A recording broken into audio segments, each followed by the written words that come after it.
Mətnə istinad etməklə həm qədimdə, həm də indiki dövrdə muğam insanların mənəvi, mədəni ehtiyacı olmuşdur fikrinə əsaslandırın. Mətnə nəzər salsaq, görərik ki, orada həm qədim, həm də indiki dövrə aid faktlar mövcuddur.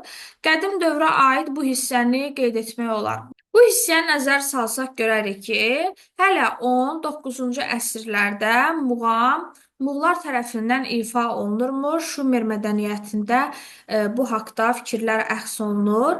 Qədim dövrə aid buranı vurğulayırıq. İndiki dövrümüzə aid isə bu hissələrdən hər hansı bir faktı qeyd edə bilərik. Misal üçün, indiki dövrə aid qeyd edə bilərik ki, muğam məktəbləri tanınmış xanəndələr yetişdirmişdir. Daha sonra 2000-ci ildə muğam daha çox şöhrət tapmışdır və yaxud da muğam radiosu fəaliyyət göstərmişdir.